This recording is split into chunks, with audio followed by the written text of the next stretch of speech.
Imagine waking up one morning and finding your name erased from history. Not scratched out in pencil, not hidden in some dusty footnote, but gone, erased from the official record that defines the very heart of a 1,000-year-old monarchy. That's what has just happened to Prince Harry. His name, once written into the golden thread of succession, has been officially removed. A royal prince by birth, a duke by title, yet suddenly, by the stroke of an announcement, cut out of the order that shaped his destiny from the moment he drew breath. Now stop for a moment and ask yourself, why? Why now? Why with such finality?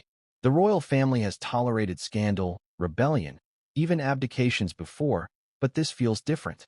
This isn't merely about discipline. This isn't simply about image. This is about erasure. And it raises a chilling question. Who inside Buckingham Palace demanded this? And why was the timing so precise? Before we continue, please hit the like button, subscribe to the channel, and turn on the notification bell for updates. The statement itself was brief, clinical, cold. No emotion, no sympathy, no hesitation. It was issued in the language of law and duty, but behind those words was a thunderclap heard across the world. To the public, it was a necessary adjustment.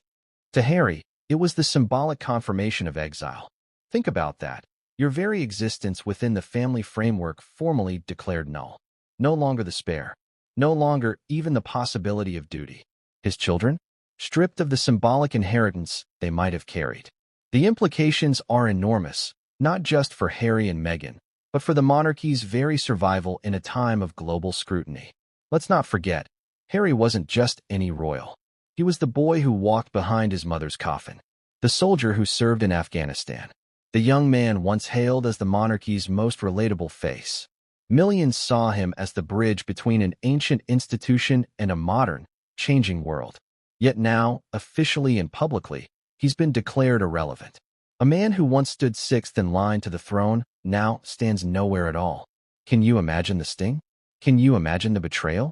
But here's where it gets even darker. Because this wasn't just a bureaucratic update. It was a message not just to Harry, but to Meghan, to their children, and to the watching world. The palace didn't need to make this move now. They could have left the order untouched, quietly symbolic, irrelevant in practice. But they didn't. They went public. They wanted it seen. They wanted it felt. Why? Because every royal decision is calculated. Every announcement is a performance. And performances are staged to influence, to intimidate, to control. Do you feel the weight of that? Because what's happening isn't simply family drama. It's power at work. It's monarchy flexing its muscles against rebellion. And it raises the haunting possibility that this is only the beginning. What else will Harry lose? His titles? His dukedom? His last remaining connection to the institution that shaped him? And let's remember the irony. Just a few short years ago, Harry and Meghan stood on the balcony of royal relevance, smiling, waving, presenting Archie to the world. They were celebrated as the future, a refreshing injection of modernity. The press, at least for a fleeting moment, called them the new face of the monarchy. And now, erased. How do we explain this fall from grace? How do we reconcile the fairy tale with the exile? Think of the contradictions. Harry was meant to be the safety net of the crown, the one who could step in if duty demanded. That was the purpose of the spare. Yet when duty transformed into conflict, when his path diverged, the monarchy's response was not to shield but to expel. What does that tell you about the institution's priorities? What does that reveal about the iron grip of tradition? Here's where I want you to lean in, because this story isn't just about Harry. It's about the monarchy's survival strategy. You see, erasing Harry isn't simply punitive, it's protective. By cutting him out, the royal family sends a signal to the world. The line is intact, the order is clear, and dissent will not be tolerated. This is about shoring up the crown at a time when cracks are appearing everywhere. Charles is aging. William is preparing.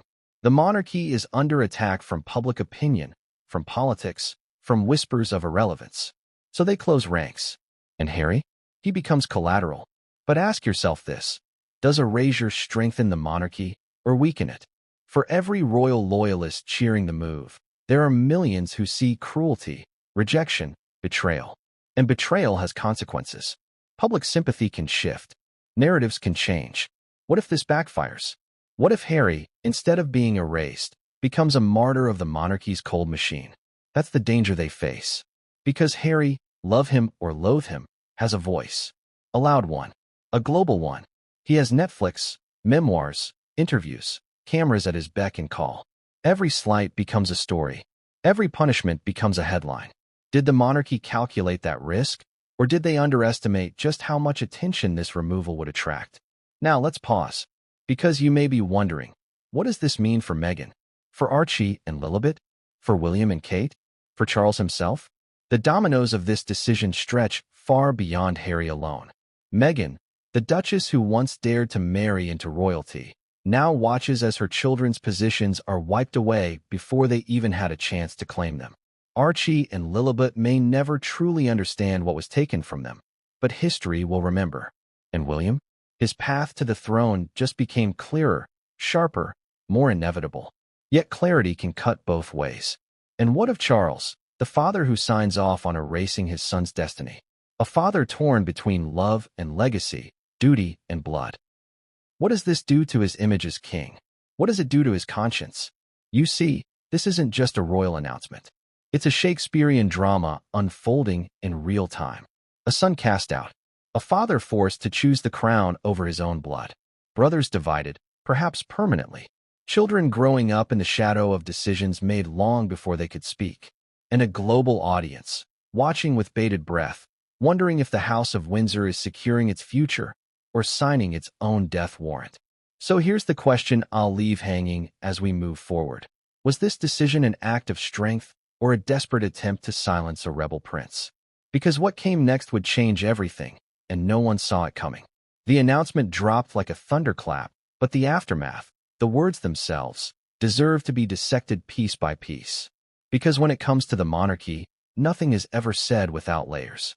The statement about Prince Harry's removal from the line of succession was carefully crafted, calculated down to the very syllable. And yet, in its cold precision, it revealed far more than the palace perhaps intended. Let's start with the language. The royal family doesn't simply speak. They don't release casual press notes. Every phrase undergoes scrutiny, every verb chosen to reflect centuries of tradition.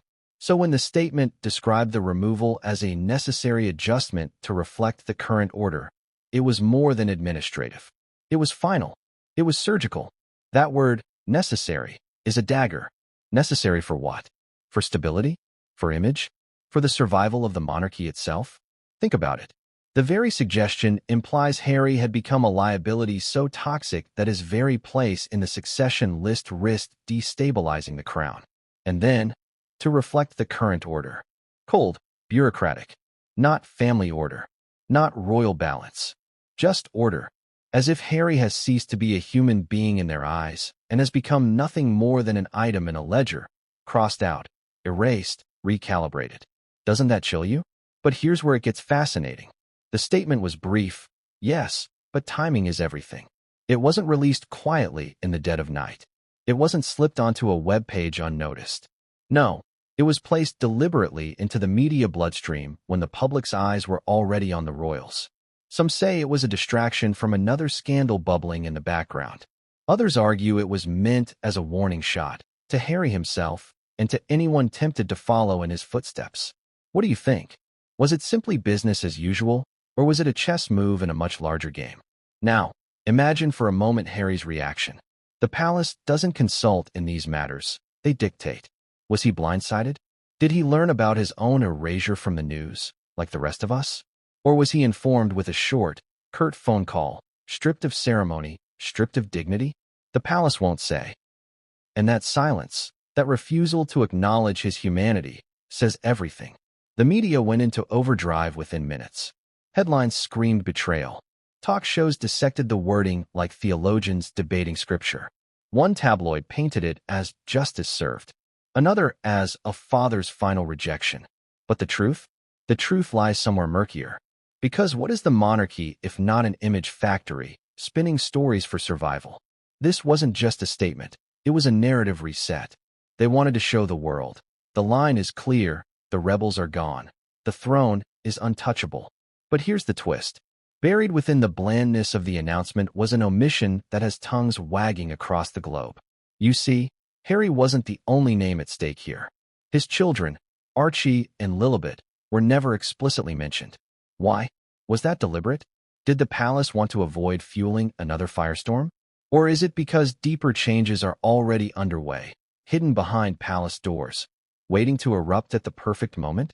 The buildup around this move has been brewing for years. Every interview, every Netflix deal, every memoir has inched Harry further from the institution he once represented. The palace tolerated it, barely. They dismissed, deflected, denied. But this was the line in the sand. By erasing his place in the succession, they sent a thunderous signal. There is no way back. No path to redemption. Harry has not simply stepped away. He has been pushed out, sealed out, locked out. Let me ask you this. Was the palace punishing him or protecting themselves? Because here's the contradiction. The monarchy thrives on bloodlines. Tradition, continuity. Cutting a prince out of succession is not a casual thing. It rattles the very mythology that has sustained the crown for centuries.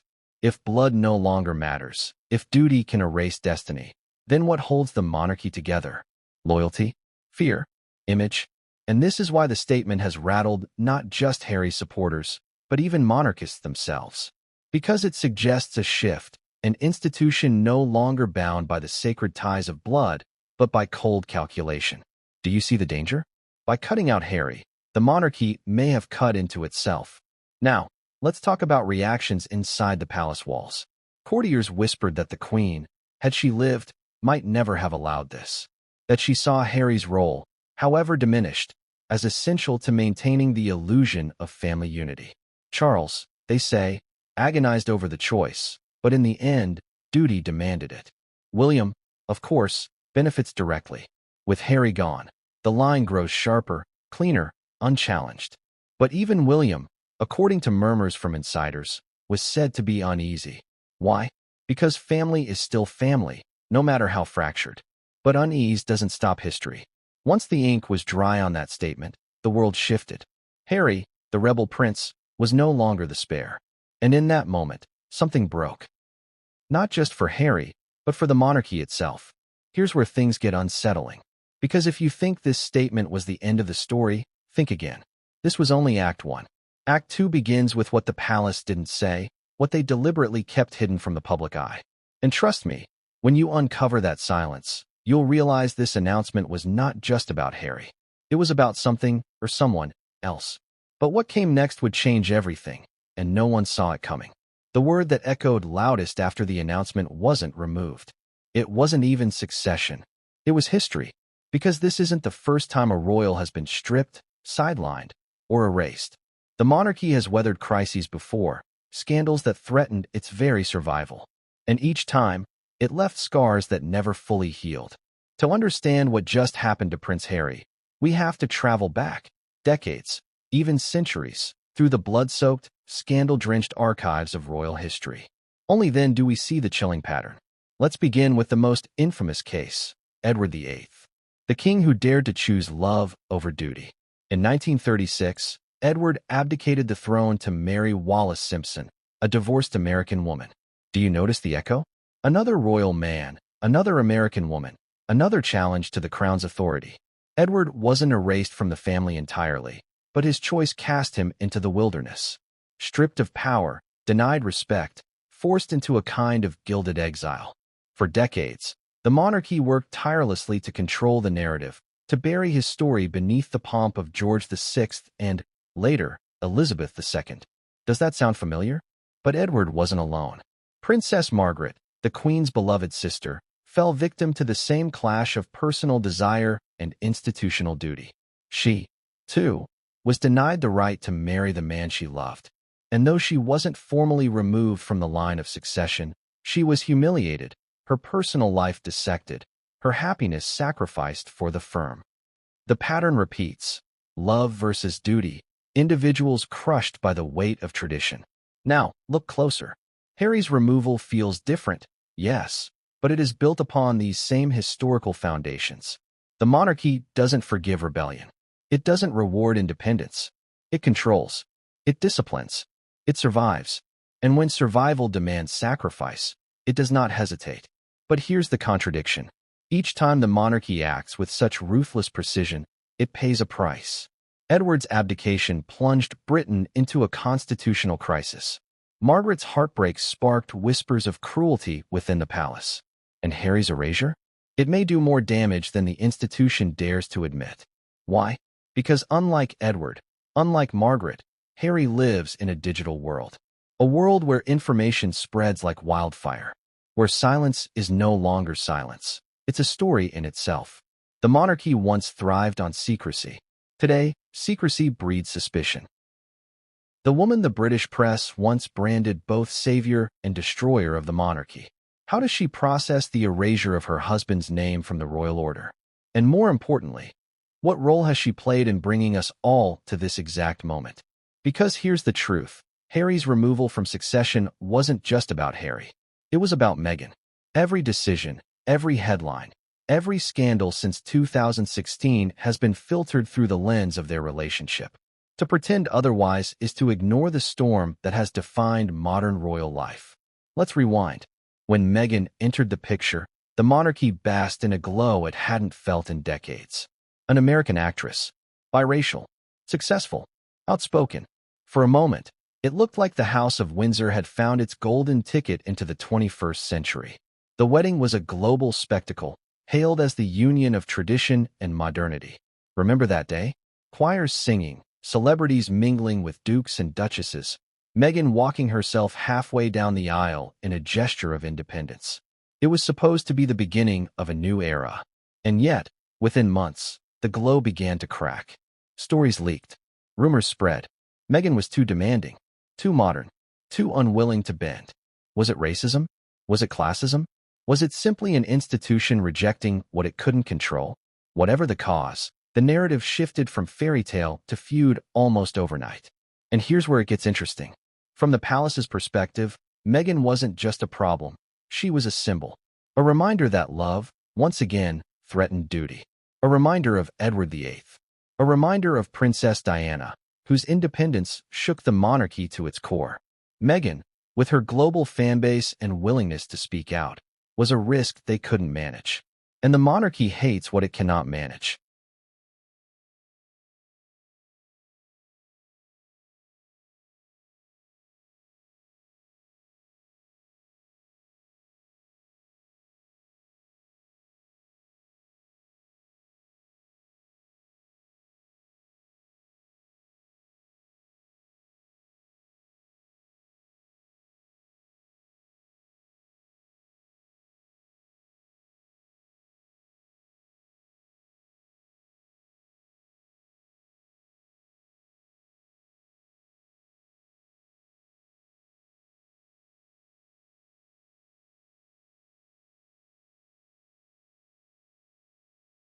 So when Harry and Meghan stepped back, when they fled to America, it wasn't just an exit, it was a declaration of war. The Netflix deals, the Oprah interview, the memoir, each one a volley fired at Buckingham Palace, exposing secrets, inflaming divisions, shattering the illusion of unity. Meghan became the lightning rod, absorbing the fury of the British tabloids, the sneers of royal commentators, and the icy silence of the family itself. Now, fast forward to today, Harry is erased from succession. What does this mean for Meghan? On one hand, she is vindicated. She always said the institution never truly accepted her. Now, with Harry officially cut out, her claims ring louder than ever. On the other hand, it's a devastating confirmation. The door is shut. The monarchy has chosen survival over reconciliation. But here's the twist. The palace may think they've erased Harry, but in doing so, they may have made Meghan more powerful than ever. Why? Because stories thrive on conflict. Meghan has become the woman who challenged the crown and lived to tell the tale. Every move she makes now carries double weight. Every silence, every speech, every carefully curated photograph becomes a weapon in the war of perception. Ask yourself, is Meghan celebrating or mourning? Does she see this as the final betrayal or the final freedom? Imagine her sitting with Harry, children playing in the background, scrolling through the news. Does she comfort him? Or does she remind him that this is exactly what they expected, that the monarchy would never allow them peace? And then there's the question of the children. Archie and Lilibet. To most of the world, they're just children, innocent, oblivious. But to Meghan, They're the heirs to a stolen inheritance. Children born into royalty, but raised in exile. Does she resent the palace for stripping them of what should have been theirs? Or does she thank fate that they'll grow up free, unburdened by crowns and courtiers? The palace, of course, will insist the children's futures were never truly in question. But think carefully. Why did the statement carefully avoid naming them? Why erase Harry without explicitly clarifying the status of his offspring? That omission wasn't an accident. It was strategy. By leaving the children in a limbo of ambiguity, the palace retains leverage. They can tighten or loosen the rope as needed. For Meghan, that ambiguity is both infuriating and dangerous. Now, let's consider the wider narrative. Meghan is often painted as the villain of this story, the manipulator, the outsider who pulled Harry away from duty. But look at it another way. Perhaps she is simply the catalyst. Perhaps Harry was already teetering, already resentful, already scarred by years of press intrusion and family coldness. Meghan didn't push him into exile. She gave him the courage to walk away. If that's true, then her role isn't destructive. It's liberating. And yet, liberation comes at a cost. Because what Meghan symbolizes, above all else, is the monarchy's inability to adapt. She was their chance to modernize, to show the world that the crown could embrace diversity, individuality, and strength. Instead, they rejected her. And in rejecting her, they may have sealed Harry's fate. So here we are. Harry erased. Meghan framed as the eternal outsider. The palace flexing its power. And the world watching, polarized, fascinated, unable to look away. But here's the question that should keep every courtier awake at night. Has Meghan truly been silenced? Or has this latest move by the crown handed her a microphone bigger than ever? Because if history has taught us anything, it's this. Outsiders don't disappear. They haunt. They linger. They write books. They shape narratives. They win sympathy. And Meghan? She has all the tools she needs to turn this erasure into the palace's greatest blunder yet. But what came next would change everything, and no one saw it coming. Think about the timing. Think about the wording. Think about the deliberate silence where there should have been clarity. Because in the palace's cold statement about Harry's erasure, one absence stands out above all others. Archie and Lilibet. His children. His legacy. His bloodline. This is where the story gets even more disturbing. Harry's removal doesn't just affect him. It sends shockwaves down the genealogical ladder, reshaping the place of his children in royal history. Imagine being born into a family that defines itself by lineage, by ancestry, by who sits where in a centuries-old order, and finding your names left in the shadows. What does that mean for Archie and Lilibet? Are they protected by their royal blood or punished because of their parents' choices? The monarchy has always been brutal with children, even if it hides behind the language of duty. Look back at history. Princess Margaret's children denied royal status. The Duke of Windsor's heirs pushed into obscurity. Even Diana's boys, William and Harry themselves, were raised in the glare of publicity, yet shielded selectively, controlled at every turn. Children are never exempt from the crown's machinery. They are pawns, symbols, bargaining chips. And now Harry's children face the same fate. Archie and Lilibet were born into controversy. Remember the announcement of Archie's birth? Confusion swirled around titles, around whether he would be styled a prince. The palace insisted it was Harry and Meghan's choice. Was it? Or was it a convenient narrative to disguise hesitation within the firm itself? Then came Lilibet, her very name a lightning rod, an appropriation of the Queen's cherished nickname. Some saw it as honor, others as provocation. Every step of their young lives has been caught in the crossfire of royal politics. And now, their father's removal from succession sharpens the stakes. Will they ever be recognized as full royals? Or has the palace quietly consigned them to permanent exile, invisible in the line that once should have protected their future? Ask yourself, what message does this send? To Britain, to the Commonwealth, to the world? It says that blood alone is not enough. That being born Windsor is conditional, revocable, subject to approval. And doesn't that strike at the very foundation of monarchy itself?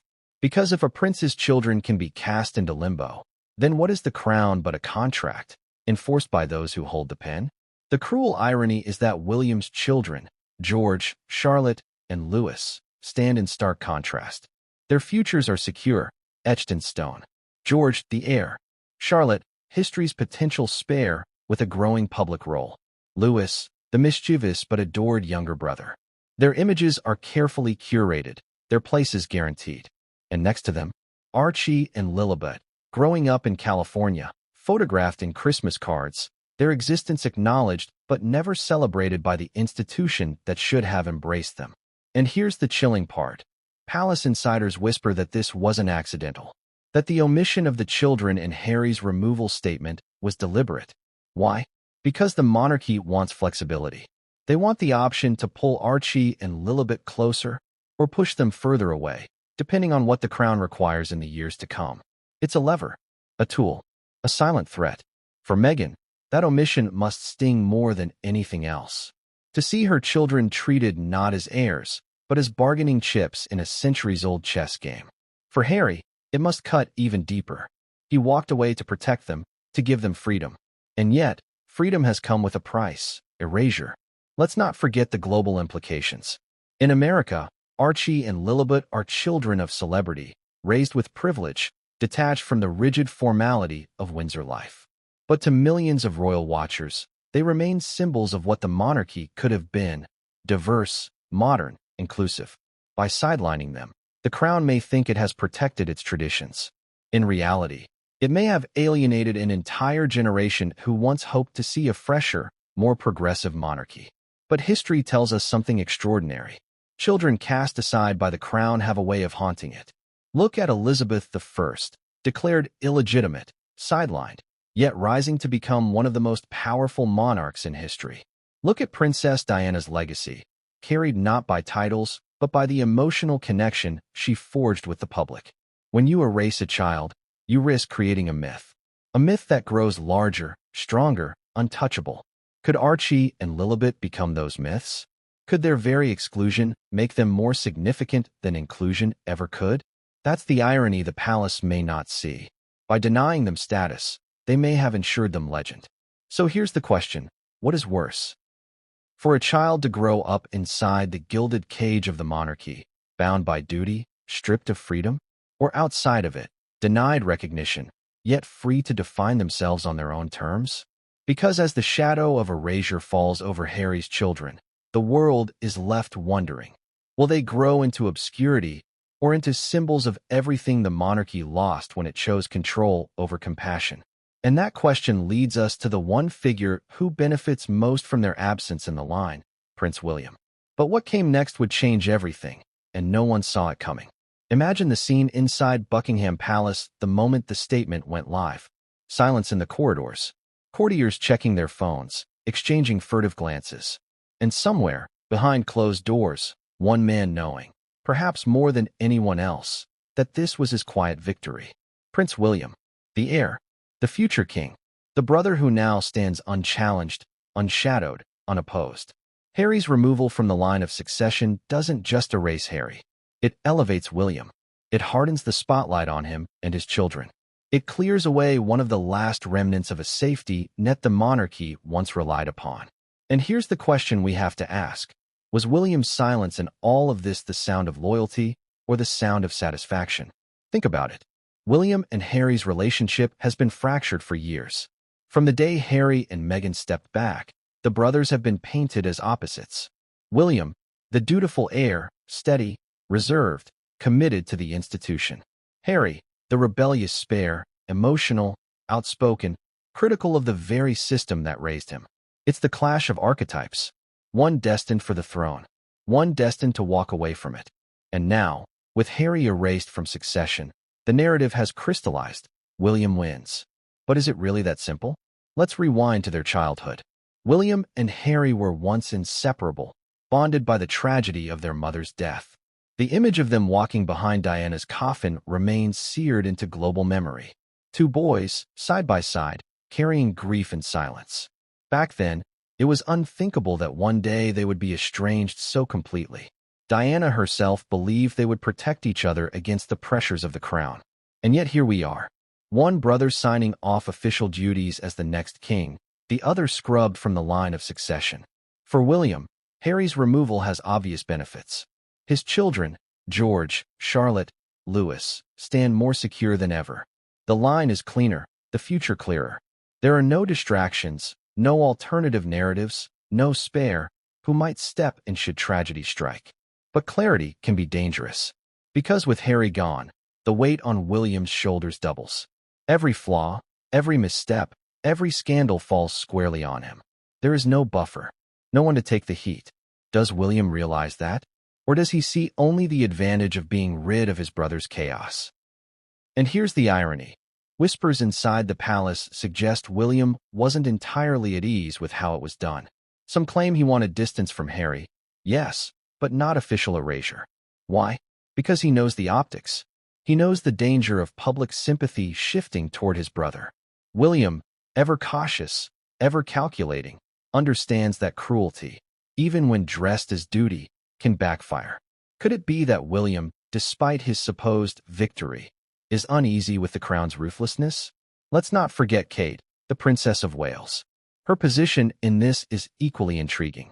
For years, the media painted Kate and Meghan as foils, one the perfect duchess, the other the disruptive outsider. With Harry's removal, Kate's future as queen consort looks even more inevitable. But what price does that come with? Does she feel triumph, relief, or dread at the knowledge that history will now judge her family alone, without Harry as a counterweight?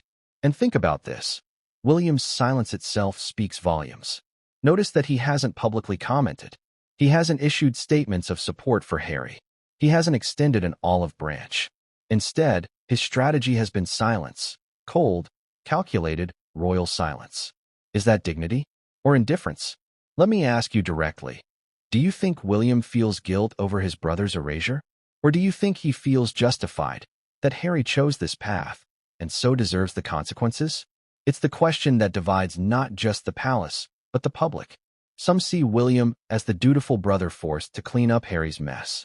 Others see him as complicit, benefiting from the destruction of the very sibling he once swore to protect. But there's something else, a twist. Because while William may look like the victor in this moment, the palace insiders know the truth. This victory might be hollow. Why? Because Harry's absence doesn't erase him. It magnifies him. Every time William appears on the balcony, every time his family is photographed, the world will remember who's missing. The rebel prince, the brother in exile, the name erased from the line of succession. And in that absence, Harry's presence grows larger than ever. History tells us brothers divided by the crown rarely reconcile. Look at Richard III and his nephews. Look at George VI and Edward VIII. Blood binds them, but the throne divides them. William and Harry now join that tragic list. So here's the cliffhanger I'll leave you with. Was Harry's removal really William's victory, or has it planted the seed of the one thing he fears most? The public beginning to see Harry, not William, as the true heir of Diana's legacy? Because what came next would change everything, and no one saw it coming. Picture the throne room in your mind. Heavy curtains, the weight of centuries pressing down. A king sitting at the heart of it all, holding both scepter and responsibility. King Charles III, father, sovereign, head of state. And now, the man who has presided over one of the coldest, most brutal cuts in modern royal memory, the official erasure of his own son from the line of succession. Ask yourself, what kind of father does that make him? And what kind of king? Because this decision, whether framed as necessary or inevitable, carries the unmistakable fingerprints of Charles. He is the monarch. He signs off. He bears the crown. And though the courtiers may advise, though Parliament may nod, though William and may whisper in his ear, ultimately, the decision was his. He has chosen duty over blood. But let's pause and consider the weight of that. Charles has lived his entire life in the shadow of duty. As a boy, he was the heir whose every move was scrutinized. As a man, he waited decades to become king. As a husband, his personal happiness collided with the institution's expectations. And now, as monarch, he faces a choice his own mother never had to make, to cut his son off not with silence, but with law. Is this Charles's attempt at strength, or his greatest gamble? On one hand, it looks decisive. The monarchy thrives on certainty. By removing Harry, Charles sends a message to the world. The throne is stable, the line is secure, the crown will not bend. It is the iron fist beneath the velvet glove.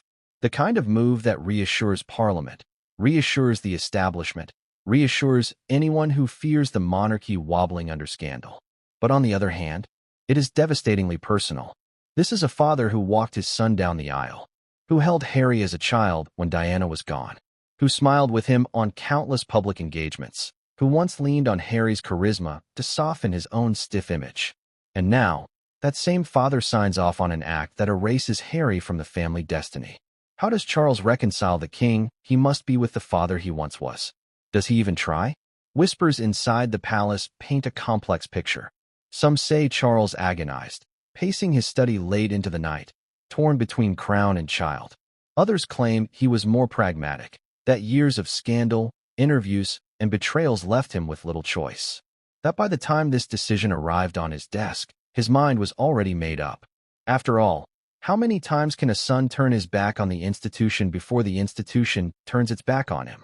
And yet, irony lingers here like a ghost. Because Charles himself once rebelled against the firm, his desperate marriage to Diana, his long affair with Camilla, his battles with the press, he knows what it means to feel trapped by duty, suffocated by expectation. And still, he chose the crown over compassion. He chose history over healing. Is that hypocrisy? Or is it the clearest evidence yet of the crown's merciless power, even over its own bearer? Consider Camilla in all of this. Now queen, once scorned, now enthroned. Does she encourage Charles to be firm, to protect their reign at any cost? Or does she quietly remind him of the pain Harry carries, a pain that echoes Charles's own youth? We may never know. But what we do know is this: Camilla has always represented survival, and Charles, by erasing Harry, may believe he is ensuring survival once again. And here's the cruel twist. This decision could backfire spectacularly. By exiling Harry so formally, Charles risks looking cold, even cruel, to a public that still sees Harry as Diana's son. Diana, the eternal ghost in the palace halls. The woman whose shadow haunts every royal choice. What would she think of this? The question is whispered, but never answered. Perhaps that is Charles's greatest fear, that in choosing the crown, he has once again betrayed Diana's memory. Now let's look at this from another angle. Politics. Charles knows the monarchy faces unprecedented pressure. Commonwealth nations are breaking away. Anti-monarchist sentiment grows louder. Britain itself wrestles with economic and cultural divides. In such a climate, Harry's presence, controversial, unpredictable, outspoken, becomes a liability. Erasing him may not be a personal vendetta, but a strategic maneuver to safeguard the institution. But at what cost? Because sometimes, the harder you grip, the more you lose. So here we are. A king who has waited his whole life for this role. A father who has cut off his own son. A monarch balancing survival against compassion. And the world asking, is Charles the king who saved the monarchy, or the father who destroyed his family? But here's the twist you didn't see coming. What if this wasn't Charles's decision at all? What if someone else, someone with enormous influence, pushed him to act? Because what came next would change everything, and no one saw it coming.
Imagine the whispers behind closed doors. Not the official statement. Not the speeches.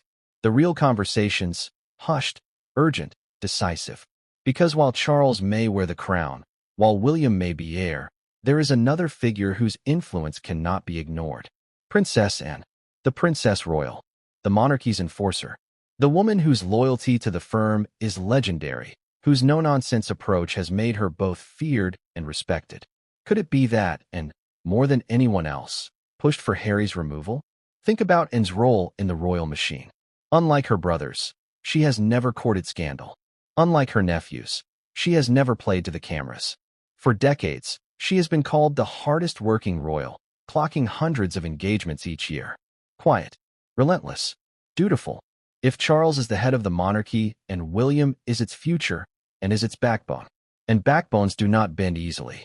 Insiders have long whispered that and believes in protecting the institution above all else, even above family. She is Diana's opposite, cold where Diana was warm, pragmatic where Diana was emotional, disciplined where Diana rebelled. In Anne's world, duty comes first, always.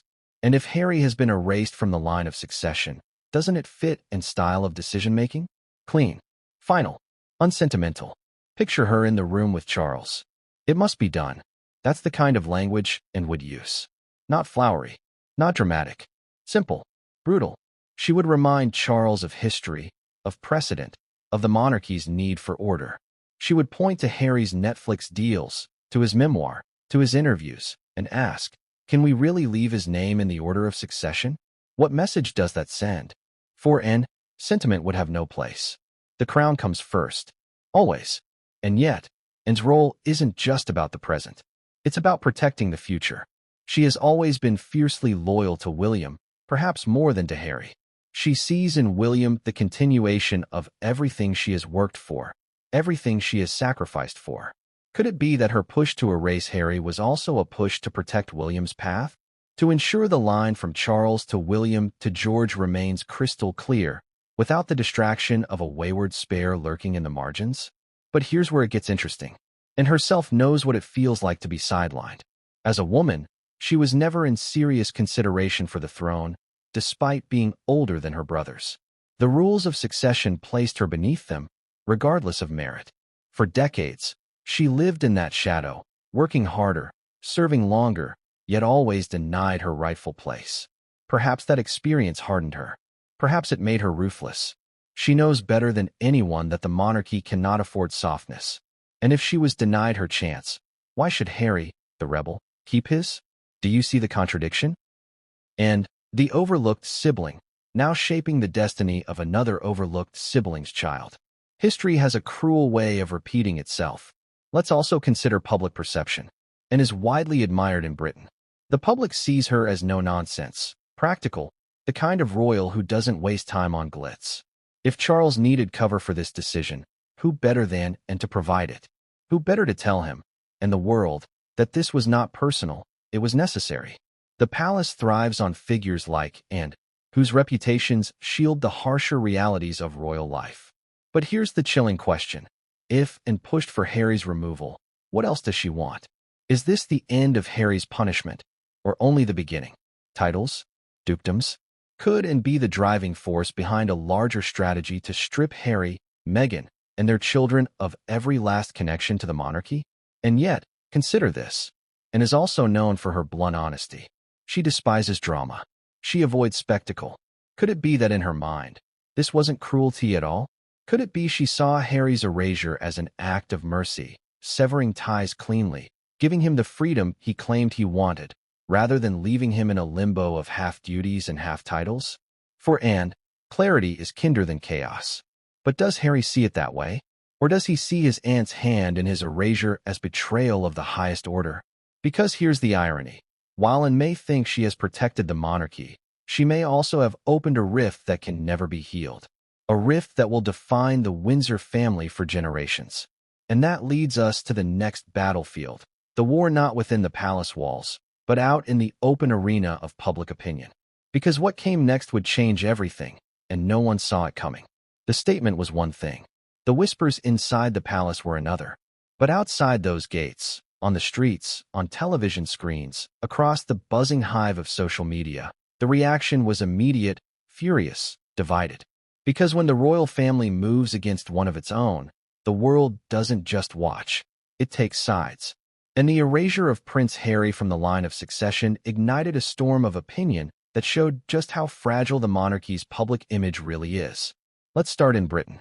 Within hours of the announcement, morning talk shows scrambled to book royal commentators, former staffers, and so-called palace insiders. One camp cheered the move, calling it long overdue, a clean break from a man who, in their words, abandoned duty. They painted Harry as the prodigal son who went too far, whose criticisms had finally earned him the ultimate punishment. For them, this was justice, order restored. But the other camp? Outrage, betrayal, shock. Viewers phoned into radio stations, some in tears, saying Diana's youngest had been wronged again. This isn't monarchy, one caller said. This is cruelty. Headlines split down the middle. Harry finally gets what he asked for versus a father erases his son. And in that split, the monarchy's Achilles heel was revealed. It no longer commands unquestioning loyalty. It commands debate, division, doubt. Now let's cross the Atlantic. In America, where Harry and Meghan built their post-royal life, the story played differently.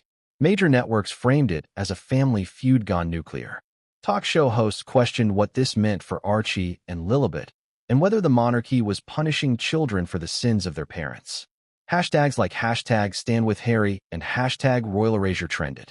In celebrity circles, sympathy flowed toward the Sussexes, who are often seen less as rebels and more as victims of an outdated institution. And then there was social media, the wild arena where narrative is shaped faster than any press release can catch it. Twitter, Instagram, TikTok exploded with commentary. Memes compared Harry's erasure to plot twists in Game of Thrones. TikTokers dramatized the announcement with voiceovers and montages of Diana's funeral. On Instagram, influencers debated whether this move proved Meghan right all along. Wasn't this the very racism and exclusion she had spoken about? Didn't this prove the monarchy would never truly accept her family? But here's where the palace may have miscalculated. Because while they sought to present the statement as a calm act of order, the public saw something else, a father disowning his son. And perception is everything. In trying to strengthen the monarchy's image, they may have humanized Harry instead, casting him as the wounded underdog. And in the modern world, underdogs win sympathy. Underdogs go viral. Underdogs control the narrative.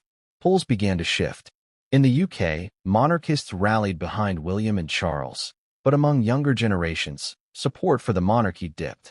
In America, surveys showed growing skepticism of the crown. Across the Commonwealth, the timing was disastrous. Nations like Jamaica and Australia, already debating republicanism, seized on the announcement as evidence of the monarchy's irrelevance. If they could erase a prince, why not erase the monarchy itself? And let's not forget the tabloids, those ever-hungry beasts. Some headlines framed Harry as officially irrelevant. Others dug into conspiracies. Did Meghan pressure Harry to step further away? Was William pulling strings behind the scenes? Was Parliament secretly involved? The speculation fed the fire. And the more the media spun, the more the public argued, the more the palace's silence seemed damning. Here's the emotional core of it. People saw not a king disciplining a son, but a father cutting off his child. They remembered Diana. They remembered her pain, her interviews, her warnings about the firm destroying lives. And many connected those dots straight to Harry. Diana once said she wanted to be a queen of people's hearts. In this moment, Harry became a prince of sympathy, his mother's legacy shadowing him once again. But sympathy is volatile. It can harden into anger, and anger can demand action. The question swirling in newsrooms and living rooms alike was this: what will Harry do now? Will he stay silent, licking his wounds? Or will he fight back, louder, sharper, more determined than ever? Because every public reaction, every hashtag, every tear shed in his defense added fuel to his next move. And that, more than anything, terrified the palace. Because what came next would change everything, and no one saw it coming. Silence. That was the palace's weapon. But silence cuts both ways. Because in Montecito, Harry himself now faced a choice: stay quiet and let the narrative bury him, or strike back and make his voice louder than the crown that just erased him. If you know Harry's story, you know silence has never been his way. From the Oprah interview to his Netflix series, from the memoir Spare to countless speeches, Harry has shown one thing: when pushed, he responds. Sometimes with emotion, sometimes with fury, but always with words. So the question after his removal wasn't if Harry would react, it was how. Imagine the options on his desk. Option 1, silence.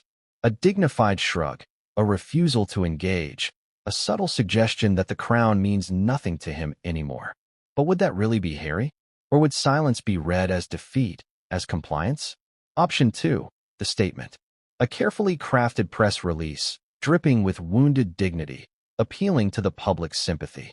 Something that frames him as a victim of coldness, a son cut off by a father who chose the crown over family. One sentence from Harry could undo the palace's months of careful narrative. One sentence could reignite the Diana legacy in the public mind. Option 3, escalation. Another interview, another documentary, another book. Harry knows the power of his platform. He knows the cameras follow him, that every word is amplified. Could he be drafting a new tell-all at this very moment? One that doesn't just recount grievances, but names names, details conversations, exposes the palace machinery in ways we've never seen before? And then, there's option 4, something far more dangerous. Legal action. Imagine Harry challenging the decision formally, arguing against the removal, taking the monarchy into court. Can you picture the chaos?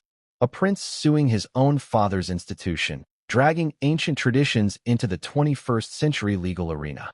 Whether he'd win or not is irrelevant. The spectacle alone would shake the monarchy to its core. But here's the twist. The whispers suggest Harry may have already chosen. Sources close to him claim he's written a private letter. A letter not yet revealed, but already circulating in the palace's darkest corridors. A letter said to contain words that cut sharper than any interview or book. Words directed not at the public, but at his father, his brother, his family. What could it say? Is it a plea? A threat? A warning? If true, this letter could explain the palace's icy tone. They know Harry's words hold power. They know a single phrase could unleash a storm. Perhaps the erasure was not just punishment, but preemptive defense. Silence him before he speaks. Remove him before he acts. But Harry has never been so easy to silence. Remember the young soldier in Afghanistan, the man who admitted his kills in combat? Remember the grieving son who told the world the press had blood on its hands for Diana's death? This is not a man who shies away from conflict. This is a man who, when cornered, fights back. And Meghan? Her influence in this next chapter is undeniable. Does she counsel restraint, telling Harry to protect their children, to focus on their life in America? Or does she encourage him to strike back, to use his voice, to shape history on their terms? The dynamic between them could define the next move. So ask yourself, what would you do? Stay quiet and accept exile? Or speak out and risk war? Because Harry now faces the decision of his life, not just as a prince, not just as a son, but as a man standing between legacy and freedom. His choice will not only determine his future, it could shape the monarchy's fate for decades. And just as the world leaned in, waiting for Harry's response, something else happened, something far bigger than anyone expected. Because what came next would change everything, and no one saw it coming.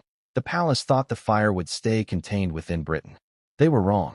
Because the moment Harry's removal hit the headlines, the story spilled across oceans, igniting debates not just in living rooms and tabloids, but in parliaments, newsrooms, and even palace halls across the Commonwealth.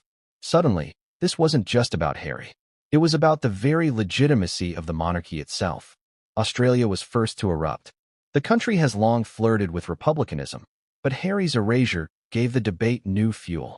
Politicians called interviews, headlines screamed, "Why should we defend a monarchy that erases its own?" In Sydney, protesters gathered with placards that read, "Cut Harry, cut us too." For Republicans, this was the perfect example of why monarchy no longer fit the modern age, an institution too cold, too calculating, too willing to sacrifice its own for image. Then Canada weighed in.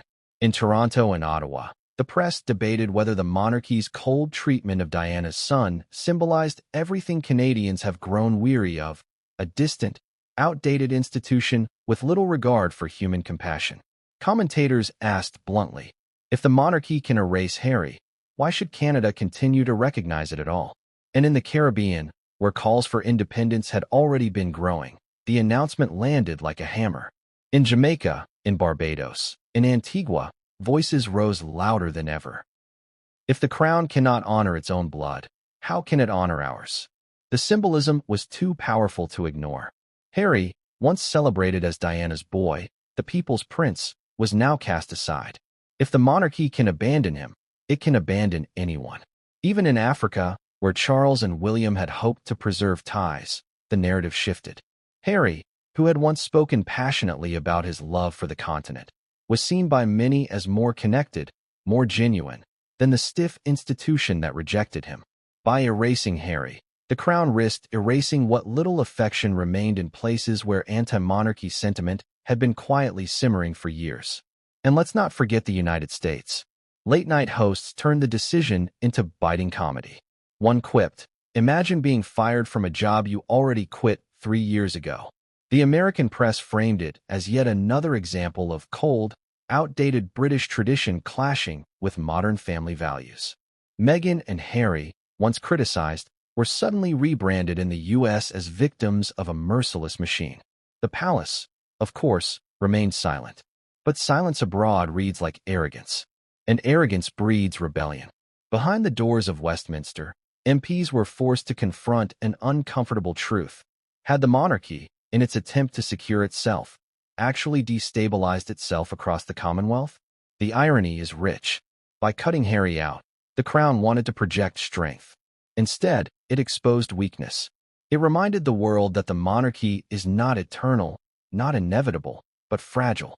A system maintained not by divine right, but by public consent. And consent can be withdrawn. Ask yourself, did Charles, Anne, and William truly calculate the ripple effect of this decision? Or were they so consumed by family drama, by punishing Harry, that they forgot the world was watching? Because what started as a family feud was now a global debate. Politicians, activists, journalists, all weighing in. And in the court of global opinion, the monarchy was losing ground. But while nations argued and Commonwealth leaders whispered about breaking free, something even more unsettling was happening back in Britain itself. In the halls of Westminster, lawmakers began to discuss the one thing the monarchy fears most: Parliament's power over succession. And that is where the real danger begins. Because what came next would change everything. And no one saw it coming. In Britain, the monarchy often speaks of tradition, of divine right, of centuries-old continuity. But here's the secret few dare to say aloud. The crown doesn't truly stand above politics. Parliament does. And when Harry's removal from the line of succession became official, it cracked open a door most monarchs pray stays shut. The door to parliamentary debate about who gets to sit on the throne. Picture it. Behind the green benches of the House of Commons, MPs began whispering, not just about Harry, but about precedent. Could Parliament intervene? Should Parliament intervene? After all, the rules of succession aren't holy scripture. They've been rewritten before. The Act of Settlement in 1701, the Royal Marriages Act, the Succession to the Crown Act in 2013, which ended male preference primogeniture. If those laws could be changed, why not the current order? And that's the danger. Once Parliament smells power, it rarely forgets. One lawmaker, speaking off the record, reportedly said, "If we can remove Harry, what stops us from examining the line more closely? Why stop there?" That one remark, leaked to the press, set off a firestorm. Suddenly, the monarchy's most guarded secret, that its survival depends not just on tradition, but on parliamentary consent, was splashed across the headlines. Think of the implications. If Parliament can legislate Harry out, then Parliament can legislate anyone out. In theory, it could bypass Charles entirely. It could challenge William. It could reshape the monarchy not in marble halls, but in the noisy chamber of politics. And in that chamber, sympathy doesn't always lie with crowns. It lies with votes, headlines, and the shifting tide of public opinion. Let's not pretend this hasn't happened before. Edward VIII's abdication was only possible because Parliament ratified it. George I's accession was engineered by law. Even the Hanoverian dynasty, the very foundation of today's Windsors, was a parliamentary invention. The monarchy's history is littered with political fingerprints. The crown survives not because it is untouchable, but because it is useful. And when it ceases to be useful, Parliament has shown it is willing to act. So what happens if Harry's removal sparks more than just debate? What if it inspires lawmakers already skeptical of the monarchy to push for deeper reform. Abolitionists have long argued that the crown is outdated. But now, moderates, people who once supported a slimmed-down monarchy, are asking harder questions. If the monarchy can discard a son, what exactly are its values? If it cannot hold family together, how can it hold a nation together? Here's the chilling possibility. Harry's erasure may not just be a family decision.